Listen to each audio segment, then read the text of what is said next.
Bonsoir, bonjour, ça dépend de votre fuseau horaire. Nous sommes très heureux d'être là parmi vous une fois de plus ce soir. Soyez bénis pour votre disponibilité. Nous continuons à parler sur l'erreur de confiance ne pardonne jamais. Retenez que vous ne comprendrez jamais la vie dans son entièreté. Pourquoi? Parce qu'elle est un mystère. Quand je parle de la vie, je ne parle pas du souffle qui est en vous, mais je parle de l'avenir qui réside dans votre corps, qu'on appelle destinée. Vous ne la comprendrez jamais parce que la personne qui l'a inclus en vous est aussi un mystère. Notre Dieu est un grand mystère. Et retenez que chaque vie est attachée à des événements. Chaque vie est attachée à des malheurs. Chaque vie est attachée à la gloire. Il n'existe jamais une destinée sans événement qu'on peut appeler malheur. Jamais il existe une vie sans gloire, parce que toute vie est une étoile. Mais elle se mesure, je parle de la vie d'une personne à l'autre. Nous avons tous des destinées, mais nous n'avons pas tous des pareils. Nous sommes tous des étoiles, mais nous ne brillerons pas de la même manière. Et hormis les événements qui est attaché à chaque vie, retenez qu'il y a aussi des individus qui sont attachés à votre vie. Dieu, c'est de cette manière qu'il a planifié les choses pour que ça se déroule. Des personnes que vous connaissez et d'autres vous ne connaissez pas, vous arriverez à les connaître dans l'avenir au fil des temps. C'est-à-dire, ce sont des personnes, parmi ces personnes, il y aura des figurants, des personnes qui vont être là pour juste se figurer. Un petit moment, il passe. Mais parmi ces gens, il y a des hommes et des femmes clés de votre vie. Ils existent, ces personnes. Quand je parle des hommes et des femmes clés, cela veut dire quoi? Des personnes qui joueront des rôles hyper importants dans votre vie pour vous amener à l'accomplissement de ce que Dieu a prévu de faire avec vous sur la terre. Parmi ces personnes, ils peuvent se figurer les membres de votre famille. Ça peut arriver. Et parmi ces personnes, ils peuvent se figurer des personnes où vous connaissez depuis. Et il peut aussi se figurer des inconnus. Raison pour laquelle, parce que vous ne connaissez pas l'avenir. Quand je parle de ne pas connaître l'avenir, cela n'est pas au premier degré. Je vais simplement dire, on peut connaître son avenir, on peut être informé de son avenir, mais on n'aura pas les détails de cet avenir. Jamais. Abraham a été informé de ce qu'il allait devenir, mais il n'avait pas les détails de son parcours. Il ne savait pas qu'il allait rencontrer Abimelech sur son chemin. Il ne savait pas qu'il allait rencontrer Pharaon sur son chemin. Il ne savait pas. Il y a des choses que vous ne maîtriserez pas. C'est pourquoi je l'ai dit au début, que vous ne comprendrez jamais votre vie parce qu'il est un mystère. Mais pour ne pas se perdre dans la vie auquel on ne peut pas comprendre, il faut connaître les principes divins. Maîtrisez ces principes et vous n'allez pas vous perdre. J'étais en train de dire sur des personnes clés qui doivent jouer un rôle hyper important dans votre vie. Ces personnes, vous les rencontrerez par des circonstances créées par le ciel pour que vous puissiez vous connecter. Et vous ne verrez jamais Dieu physiquement descendre pour vous parler ou pour vous dire telle ou telle personne est bien pour vous. Il travaille, c'est pourquoi la Bible l'appelle le maître des temps et des circonstances. Il organise des choses, c'est un grand metteur en scène, notre Dieu. Il organise des événements, il organise des choses pour vous amener à vous connecter avec des personnes clés et des figurants de votre vie. Mais il y a un problème. Le diable procédera ou procède aussi de la même manière. Il peut voir votre étoile. Il s'organisera dans sa manière pour vous amener à rencontrer aussi des figurants, selon lui, et des personnes clés, non pour vous amener au bonheur, mais pour vous détourner du destin ou de l'avenir que Dieu vous a donné. C'est pourquoi faites très attention avec vos rencontres. Faites très attention avec des personnes à qui vous courtoyez. Vérifiez si réellement vous vous êtes rencontrés au puits d'eau. Quand je parle des puits d'eau, les personnes qui lisent la parole de Dieu comprennent facilement. Lorsque Abraham a envoyé Éléazar pour aller épouser la femme pour Isaac, la rencontre entre Éléazar et Rebecca, c'était au puits d'eau. C'était pas hier. Les puits d'eau et les centres de rencontres des personnes qui doivent marcher ensemble, qui ont un destin qui se lie et qui se colle. Quand je parle des puits d'eau, je parle de la parole de Dieu. Vérifiez toutes ces personnes que vous rencontrez. Est-ce que vous vous êtes rencontrés au puits d'eau? C'est-à-dire, vous avez un même Dieu. Vous avez une même doctrine.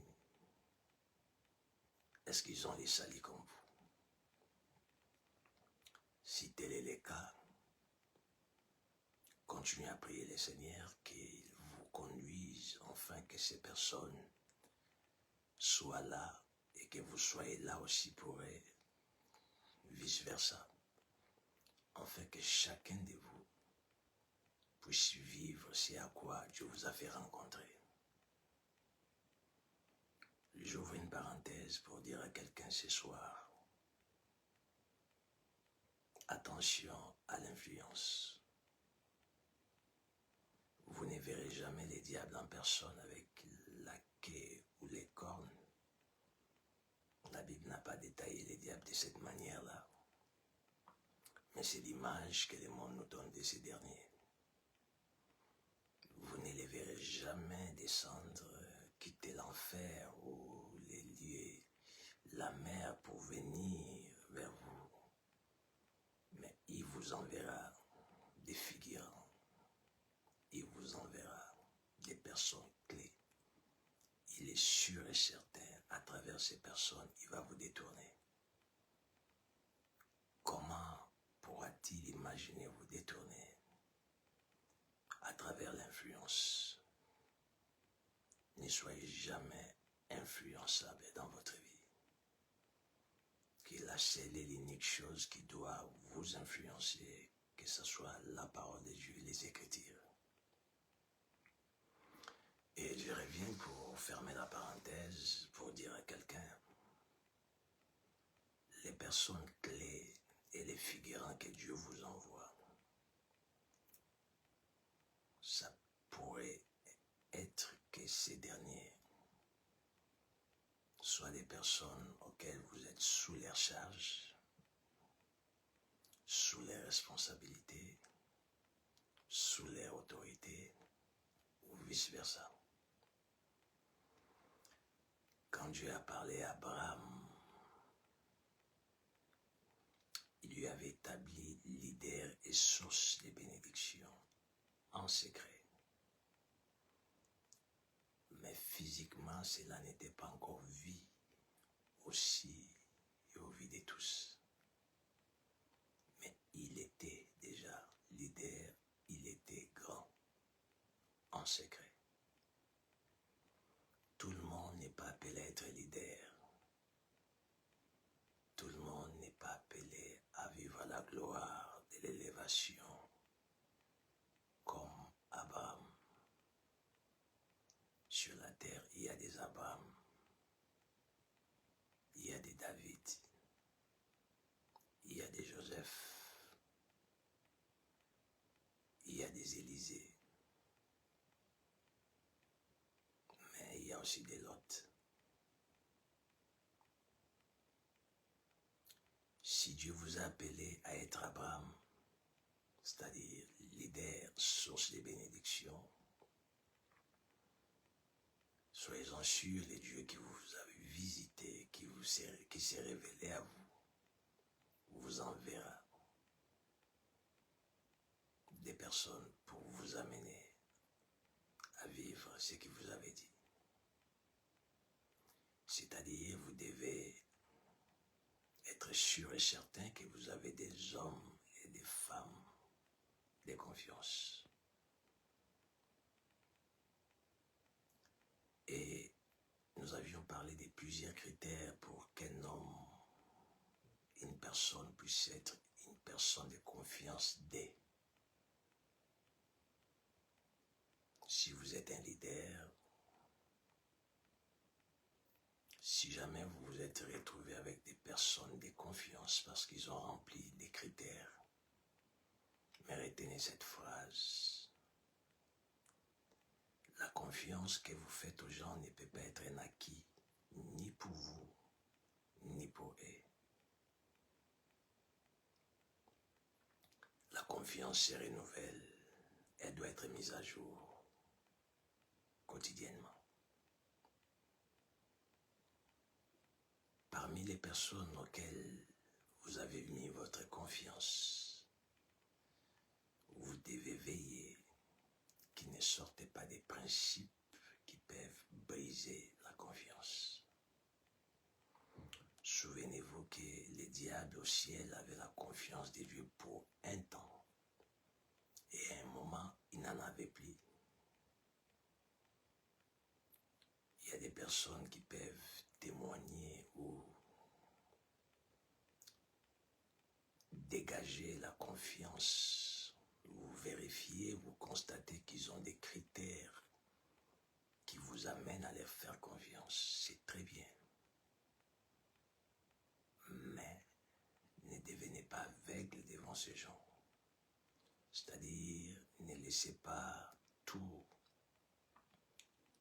sans pour autant vérifier ou contrôler la mise à jour de leur confiance, les mises à jour de leur confiance. Sinon, vous risquerez d'être surpris. Surpris parce que vous aviez fermé les yeux. Surpris parce que vous ne saviez pas que la confiance, c'est au quotidien qu'on la vit. Et surpris d'une mauvaise manière, bien sûr. Et vous qui êtes des lots ou des personnes qui accompagnent les leaders, je l'ai dit, je le répète, chaque vie est attachée à d'autres. Il n'y a aucune vie isolée sur la terre. Il n'y a aucun destin isolé. Toute destinée est liée à d'autres destinées. La destinée de Jean-Baptiste était liée à celle de Jésus. Raison pour laquelle il fallait qu'il y ait connexion depuis qu'ils étaient dans les ventres de leur mère. Vous allez constater, comprendre avec moi que lors de la rencontre d'Élisabeth et de Marie, dans les ventres, il y avait un mouvement qui s'était fait. Dans le ventre d'Élisabeth, l'enfant avait tressailli. Parce qu'il y avait communication ou connexion spirituelle. Ils étaient liés spirituellement. Il y a des personnes clés sur la terre auxquelles vous êtes liés à vie. Et vous ne pouvez pas abîmer avec ces personnes. Je parle des personnes clés. Des gens qui sont ignorants, s'en foutent. Ils ne savent pas comment préserver les contacts ou la rencontre avec des hommes clés de leur vie, des personnes clés de leur vie. Imaginons que Jean-Baptiste et Jésus-Christ avaient des différends, qui allaient introduire Jésus, qui allaient présenter Jésus. Parce que si André a suivi le Seigneur Jésus pour devenir son disciple, c'est à cause de la présentation de Jean-Baptiste. Il dit, voici l'agneau de Dieu, celui qui ôte les péchés du monde. L'introduction des Jean-Baptiste sur Jésus a amené non seulement André à être le disciple, mais Pierre était caché dans la présentation de Jean-Baptiste sur Jésus. C'est-à-dire, la personne clé de la vie de Jésus était Jean. Et derrière cette personne clé s'est cachée une autre personne clé de la vie de Jésus qui s'appelait Pierre.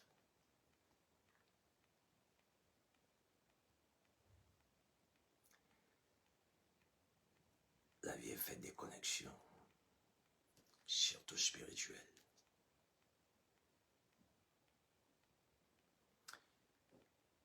Jean-Baptiste, leader de son état et de son époque, personne clé, c'est pourquoi le Seigneur Jésus-Christ dira, parmi tous ceux qui sont nés des femmes, il n'y a pas plus grand que Jean-Baptiste. Parce qu'il a joué un rôle tout à fait spécial d'introduire et de présenter les créateurs du ciel et de la terre dans le monde. Qui est votre Jean-Baptiste? Je vous pose la question. Qui est votre Jean-Baptiste? Qui doit vous introduire à la gloire? Qui doit vous amener à l'élévation? Qui doit vous amener au succès? Qui doit faire de vous un ministre de Dieu? Vous avez une destinée, mais il vous faut Jean-Baptiste, une personne clé. Vous êtes une femme, mais il vous faut un Jean-Baptiste, l'homme de votre vie. On ne se détache pas de Jean-Baptiste. On évite des problèmes avec Jean-Baptiste. Vous savez, Saul, le roi Saoul a commis une bêtise. Le prophète Samuel était une personne clé pour sa vie. Mais il n'a pas su garder, conserver, comment vivre avec les personnes clés. C'est-à-dire, il a trahi la confiance du prophète Samuel. Avec les personnes clés, il faut mettre à jour votre confiance. Il y a des choses que vous ne pouvez pas faire. Parce que dans la confiance, il y a ce qu'on appelle les interdits de la confiance. C'est-à-dire qu'on vous avait fait confiance hier, comme le prophète Samuel avait oint le roi Saoul. C'était dans le passé. Mais il lui avait donné des instructions pour les futurs, que ce dernier n'a pas pu respecter. Il a perdu la confiance et il a perdu la royauté.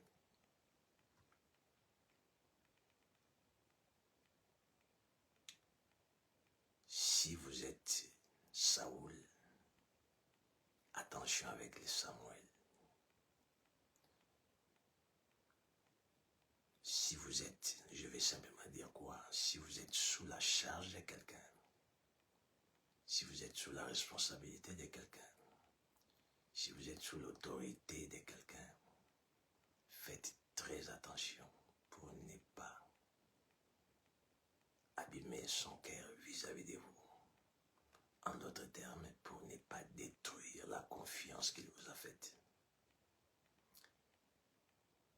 Sinon, Jérémie 17,4 va s'accomplir dans votre vie. Tu perdras par ta faute l'héritage que l'Éternel t'avait donné. Saoul l'avait perdu par sa faute.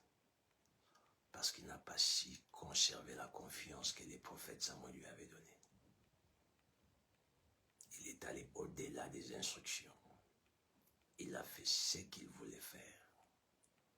Or, il devait être dans la vision de celui qu'il avait oint.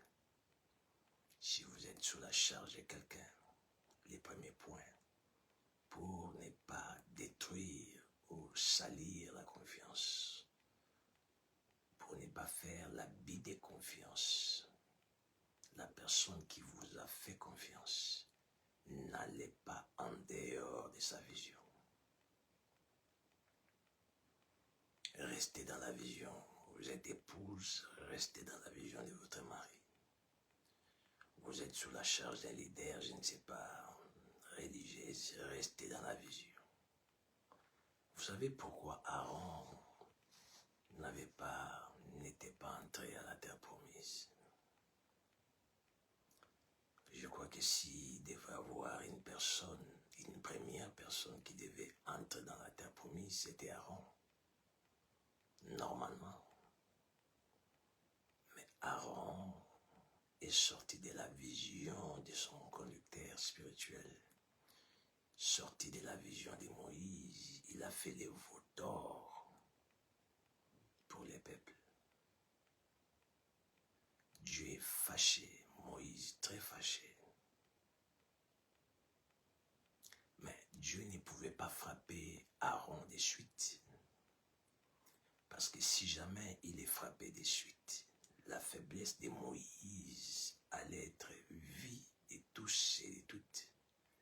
Parce que Moïse avait une difficulté accélérée de parler. La personne qui parlait à sa place, c'était Aaron. Si Dieu frappait Aaron, Moïse allait avoir des problèmes. Dieu a conservé Aaron pour protéger la faiblesse de son serviteur, Moïse. Mais Dieu était très en colère contre Aaron parce qu'il était sorti de la vision des serviteurs de Dieu. Il ne pouvait pas entrer. C'est ça la raison. Quand on sort de la vision, on loupe l'héritage. Si vous avez la confiance d'un leader, demeurez dans sa vision.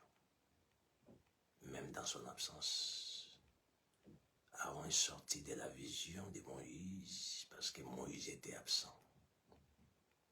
Quand on est à côté d'un leader, quand on est à côté d'un grand, quand on est à côté d'un responsable, lorsque vous êtes sous l'autorité d'une personne, croyez-moi, vous aurez toujours et vous vivrez toujours les temps de son absence.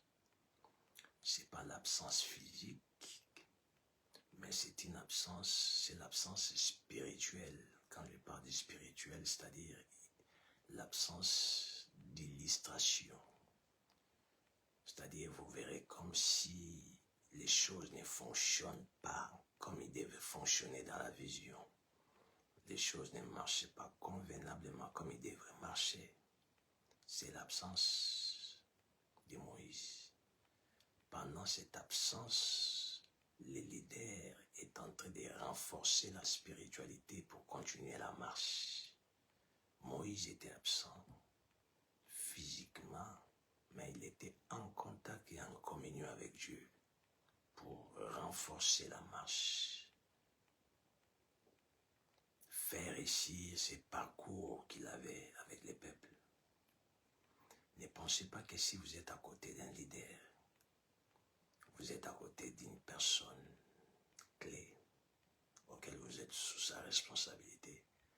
Vous constatez une période de faiblesse, une période de crise, une période, comme je le disais tantôt, d'absence. Ne pensez pas que le leader est fini. Le peuple a dit à Aaron, nous ne savons pas ce qu'est devenu ce Moïse. C'est-à-dire, nous ne savons pas s'il va revenir ou pas. Nous ne savons pas, on n'a plus d'assurance sur lui et sur ce qu'il nous avait dit. Ça arrive à côté d'un grand, cette période. Ça arrive à côté d'un mari, dans les mariages, cette période. Vous voyez flou, vous ne voyez pas clair. Apparemment, vous voyez comme si la vie, l'avenir était incertaine. Attention, ne faites pas l'erreur de sortir en dehors de la vision. C'est un temps, une période qui passera. Ne perdez pas la confiance de la personne avec qui Dieu vous a attaché pour marcher ensemble. Moïse était très fâché et je crois que dans son cœur, il avait perdu la confiance d'Aaron. Le deuxième point, des Chroniques. 1 Chronique, chapitre 11, verset 10. Voici les chefs des vaillants hommes qui étaient au service de David, qui l'aidèrent avec tout Israël à assurer sa domination, afin de l'établir au roi selon la parole de l'Éternel au sujet d'Israël. Vous avez compris ça? Qui l'aidèrent avec tout Israël à assurer sa domination, afin de l'établir au roi. Le deuxième point, vous qui êtes à côté d'une personne qui vous fait confiance, je suis en train de parler aujourd'hui des interdits de confiance. Je vous ai dit que toute confiance doit être mise à jour. Vous faire confiance n'est pas un acquis. Elle doit s'éprouver du jour au jour. Et les erreurs à ne pas commettre lorsqu'on vous fait confiance. Je vous ai parlé de la première erreur. Et la seconde erreur, ici David avait des hommes forts qui l'entouraient, qui l'aidèrent à asseoir sa domination. C'est-à-dire les personnes qui ont fait à ce que David soit puissant, un homme de victoire, ils étaient là. Mais on ne parlait pas d'eux, on parlait que de David. Si quelqu'un vous fait confiance, ne cherchez jamais à prendre son honneur. Même si c'est vous qui êtes la plate tournante, donnez-lui tout son honneur et toute sa gloire. Il y a des gens qui n'ont pas maîtrisé ces choses, qui est à côté des personnes, sous la charge des personnes. Ils ont fait des exploits. Les gens commencent à les acclamer. Au lieu de remettre la gloire et l'honneur à David, et ils se disent non, c'est nous les hommes forts de David, c'est par nous que David a des victoires. On ne fait jamais ça. La personne auquel la personne qui est votre responsable, s'il remarque cette attitude en vous, d'office, il commence à vous considérer comme son adversaire et il n'a pas tort. Vous avez ou vous aurez l'intention de les renverser un jour.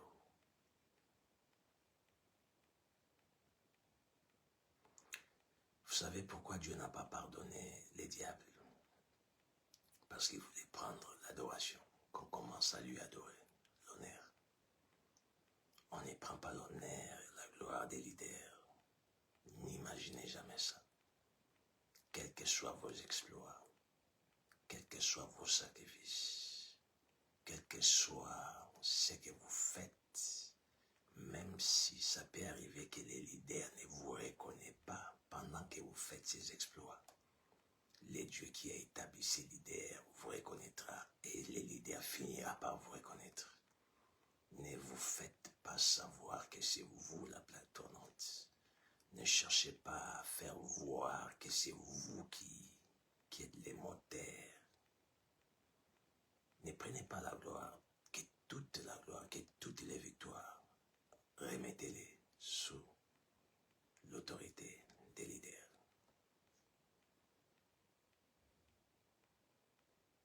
Le diable au ciel a commencé à parler aux anges parce qu'il voulait cette gloire. Mais quand il a renversé au sol, sur la terre, Dieu ne lui a jamais pardonné. Attention, lorsque on vous fait confiance, vous risquez de perdre la confiance et on vous écartera pour toujours. Le troisième point, c'est quoi? Nous sommes dans les livres des Rois, chapitre 5. Qu'est-ce que les Écritures nous disent? Des Rois, chapitre 5. À partir du 20e verset.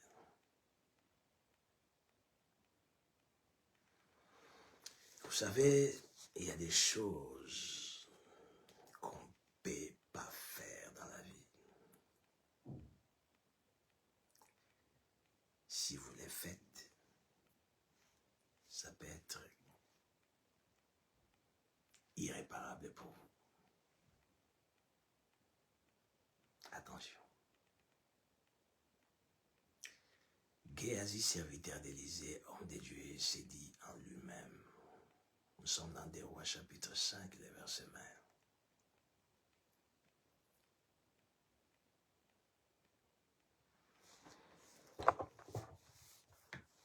Géasi, serviteur d'Élysée, homme de Dieu, s'est dit en lui-même, voici mon maître aménagé, Naaman, c'est Syrien, en n'acceptant pas de sa main ce qu'il avait apporté. L'Éternel est vivant, je vais courir après lui et j'en obtiendrai quelque chose. Si quelqu'un vous fait confiance, si vous êtes sous la charge d'une personne, contentez-vous de ce qui est à vous. Contentez-vous de votre salaire. Contentez-vous de ce qui vous revient. N'allez pas, ne visionnez pas, n'imaginez pas plus. C'est la vision qui vous intéresse. Ce qui vous revient venant des leaders, c'est ce qui vous intéresse. Si on est à côté d'un grand, on est à côté d'un responsable, on est à côté d'une personne qui vous fait confiance, même dans un mariage, contentez-vous de ce que votre responsable vous donne. Que votre cœur ne soit pas détourné pour voir au-delà. Même les Écritures disent, contentez-vous de ce que vous avez.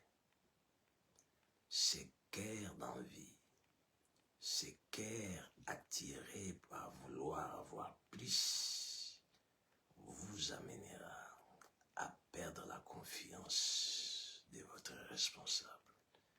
Vous amènera à louper votre bénédiction et votre place. Géasi à côté d'Élysée, il voit comment son maître Élysée, le prophète, guérit Naaman et refusa de prendre tout ce qui était comme don que cet homme avait donné. Il court parce qu'il voyait, il avait de l'argent, il avait les matériels. Il dit, mais mon maître ne peut pas tout laisser partir. Son cœur était attaché au matériel, à l'argent.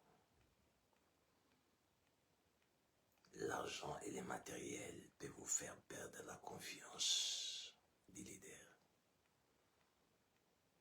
Judas était attaché à l'argent jusqu'il est allé à trahir le Seigneur.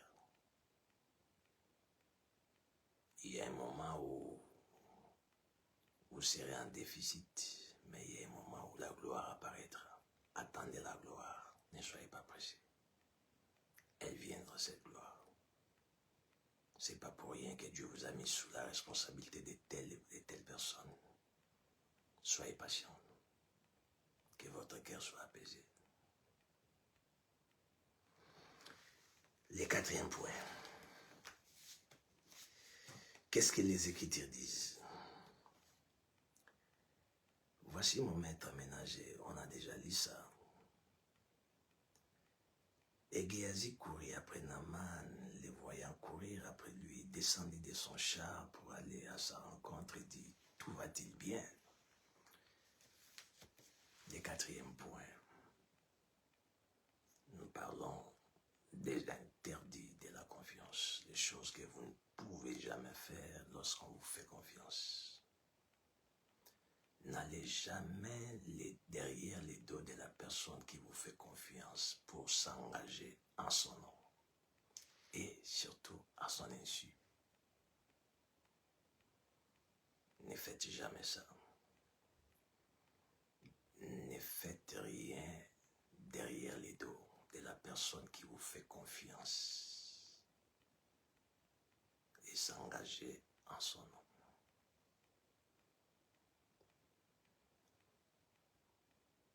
N'utilisez pas les noms, l'honneur, la responsabilité, la gloire des leaders pour vos fins personnelles. Ne faites jamais ça. Vous perdrez votre crédibilité et vous serez délogé de votre place. Comment Géasi pouvait-il aller voir cet homme, parler avec lui au nom du prophète Élisée? Il n'avait pas droit. Ne faites jamais ça. Si jamais vous le faites, automatiquement vous êtes dans l'abus de confiance. Le cinquième point.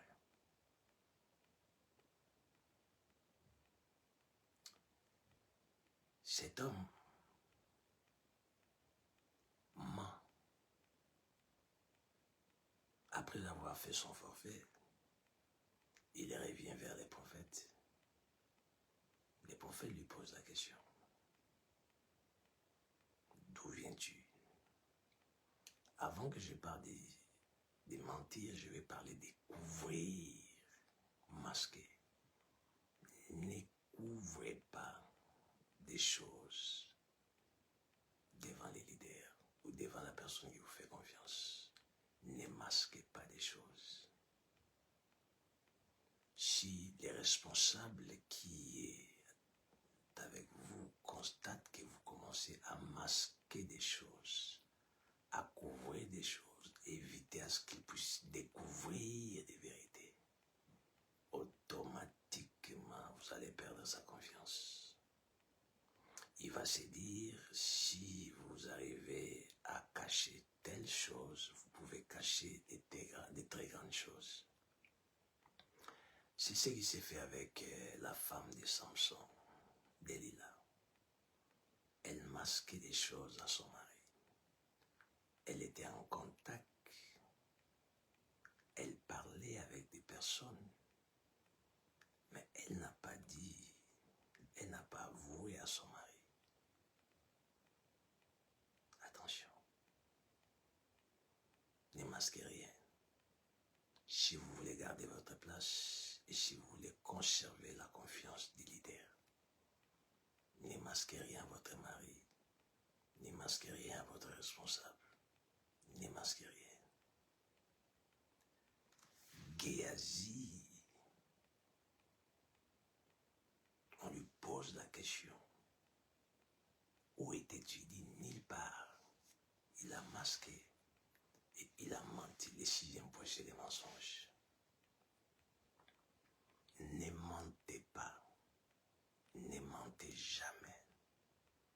Ne mentez jamais si vous voulez garder la confiance qu'on vous a donnée. Si vous mentez à un leader, il se posera des questions. Il se dira, la Bible dit, celui qui est fidèle à des petites choses sera fidèle dans des grandes. S'il m'a menti dans ça, il est capable de me mentir aussi dans ça. La confiance ira. Ne mentez pas.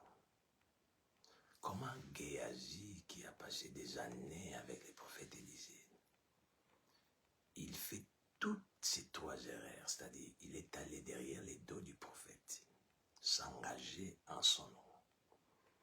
Il a masqué des choses, il a menti. Pourquoi les prophètes ne pouvaient pas lui pardonner? Vous ne pouvez pas vous poser cette question, parce que c'était son homme des mains, c'était la personne qui passait les quotidiens avec lui. Il était une personne qui vivait tous les jours. Il connaissait les secrets, beaucoup de choses sur les prophètes. Comment le prophète Élisée a accepté de perdre Géasi? Parce qu'il s'est dit, s'il arrive à faire ces 3 erreurs, il ne peut plus être à mes côtés. Ce n'est plus une personne de confiance. Je parle à quelqu'un qui est leader. Ne pardonnez jamais, jamais l'abus de confiance. La Bible dit, ne soyez pas juste en excès. Géasi n'a pas été pardonné par Élisée. Il a été maudit, écarté des suites. Je ne vous dis pas des maudits, des personnes qui font des abus de confiance, mais je vous parle des principes divins. Écartez-les des suites tout autour de vous. L'abus de confiance ne se pardonne jamais. Pourquoi? Parce qu'elle se paye cash si on pardonne. Dieu n'a jamais pardonné Satan. Attention. Le 7e point, je crois, le 7e point. Delilah parlait, était en contact avec les ennemis de Samson. Vous ne pouvez pas être en contact avec des personnes qui sont hostiles à votre responsable, à votre leader. On ne peut pas être en contact avec les ennemis de votre ami, les ennemis de votre femme, les ennemis de votre mari, les ennemis de votre père. Celui qui a combattu les pères combattra les fils. Ça ne changera jamais. Le Seigneur a voulu, le diable a voulu renverser l'Éternel au ciel. Il a été précipité sur la terre. Il nous fait combat. Pourquoi? Il nous combat. Pourquoi? Parce que nous appartenons à celui à qui il a voulu renverser. C'est pareil. Ne pensez pas que si quelqu'un veut faire du mal à votre père, vous êtes fils de ces pères-là, il va vous épargner, même s'il vient avec gentillesse. Croyez-moi, il cherchera à vous détruire. C'est le principe de la vie. Vous ne pouvez en aucun cas être en contact avec tout homme, toute femme hostile qui s'oppose, qui est ennemi de votre leader, de votre responsable. Vous allez perdre sa confiance. Et c'est déjà un signe que vous n'êtes pas loyal et fidèle à lui. Attention avec ça. Les derniers points. Vous savez, ces choses sont des histoires qui sont très capitales de la vie. Quand vous les loupez, quand vous ne les maîtrisez pas, vous risquez de perdre tout dans votre vie. Delilah, femme de Samson, trahi son mari à cause des personnes qui lui ont proposé. Les derniers points pour ce soir. Si vous voulez ne pas perdre la confiance de votre responsable, de votre leader, rassemblez toujours des gens sur sa vision et pour son honneur. Le diable a commencé à rassembler les gens, non pour la vision de Dieu, mais pour sa propre vision. Il n'y a jamais eu des visions dans une vision. Jamais. Il y a une seule vision, mais il peut y avoir plusieurs missions dans une vision. Je m'explique bibliquement parlant. Dieu a rencontré Moïse, il lui a dit, j'ai vu la souffrance de mon peuple, j'ai entendu les cris qu'ils font pousser les oppresseurs, je suis descendu pour les délivrer. La vision.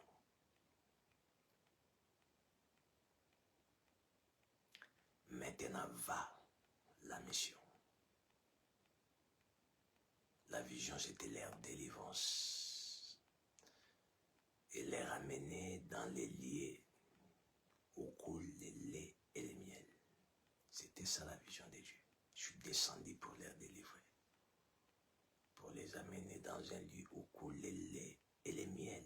La vision. Il n'y a jamais des visions dans une personne. Des visions dans une vision, ça n'existait pas. Mais il y avait plusieurs missions. Dans une vision, il peut y avoir plusieurs missions. La mission de Moïse, c'était de délivrer les peuples, de les faire sortir de l'Égypte. Si vous lisez la Bible, Dieu n'a pas dit à Moïse, tu vas les faire entrer dans la terre promise. Disons cela, Exode chapitre 3. Les gens disent que Moïse n'est pas entré dans la terre promise à cause d'une erreur. Bibliquement parlant, c'est l'erreur. Mais dans la révélation, ce n'était pas sa mission. Vous ne pouvez pas faire la mission de l'autre.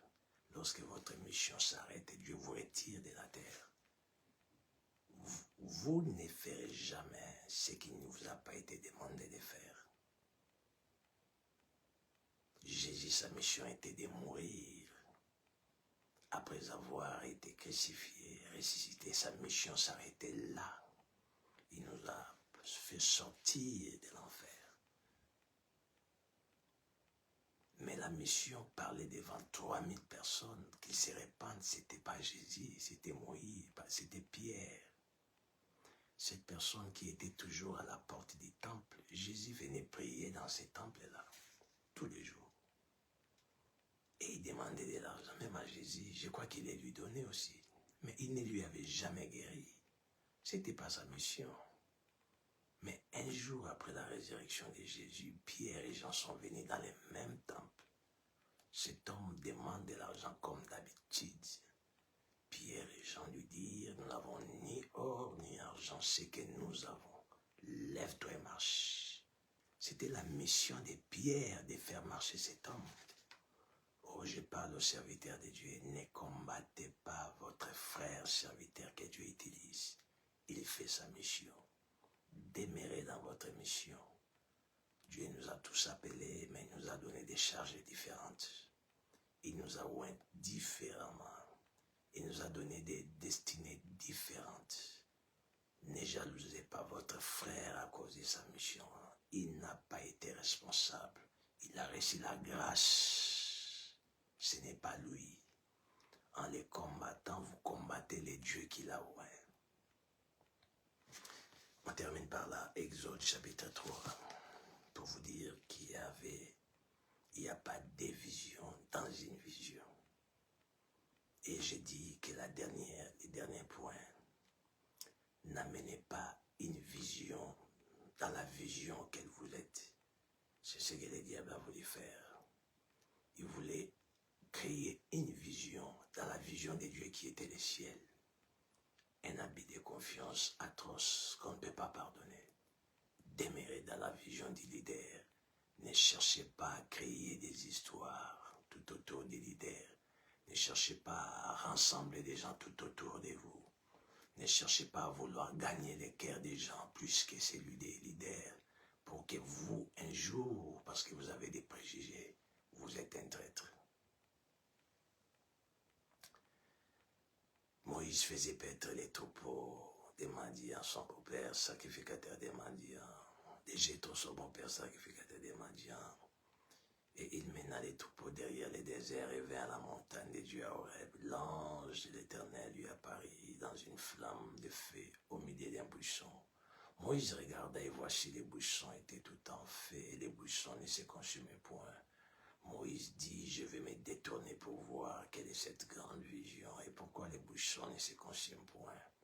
L'Éternel vit qu'il s'est détourné pour voir et Dieu l'appela des milliers de buissons et dit, Moïse, Moïse, il répondit, mais voici. Dieu dit, n'approche pas d'ici, ôte tes souliers de tes pieds, car les lieux sur lesquels tu te tiens est une terre sainte. Et il ajouta, je suis le Dieu de ton père, le Dieu d'Abraham, le Dieu d'Isaac et le Dieu de Jacob. Moïse se cacha les visages, car il craignait de regarder Dieu. L'Éternel dit, j'ai vu la souffrance, la vision commence par là. J'ai vu la souffrance de mon peuple qui est en Égypte, et j'ai entendu les cris qui lui font pousser ses oppresseurs, car je reconnais ses douleurs. Je suis descendu pour les délivrer de la main des Égyptiens, la vision, et pour les faire monter de ces pays dans un bon et un vaste pays, la vision. Dans un pays où coule le lait et le miel, la vision. Dans les lieux qu'habitent les Cananéens, les Étiens, les Amoréens, les Phérésiens, les Éviens et les Jébusiens, la vision. La vision s'est arrêtée là. Et écoute, le verset 10, là où commence la mission de Moïse. Maintenant, va, je t'enverrai auprès des pharaons et tu feras sortir d'Égypte mon peuple, les enfants d'Israël. Point. Lisons la Bible, frères. Point. Moïse n'avait pas la mission de faire sortir et de les faire entrer dans la terre promise, non. Toi, va, libère mon peuple de la main des Égyptiens, des pharaons. Point. Lorsqu'il a achevé sa mission, Dieu lui dit, ouin Josué, c'est lui qui fera entrer ses peuples. C'est pareil avec David. Il a voulu construire les temples. Ce n'était pas sa mission. C'était la mission de Salomon. Il ne pouvait pas aller au-delà de sa mission. On ne part pas au-delà de la mission. Vous êtes loin du Saint-Esprit. Vous ne ferez pas les miracles comme l'autre là. Vous n'avez pas été loin comme lui.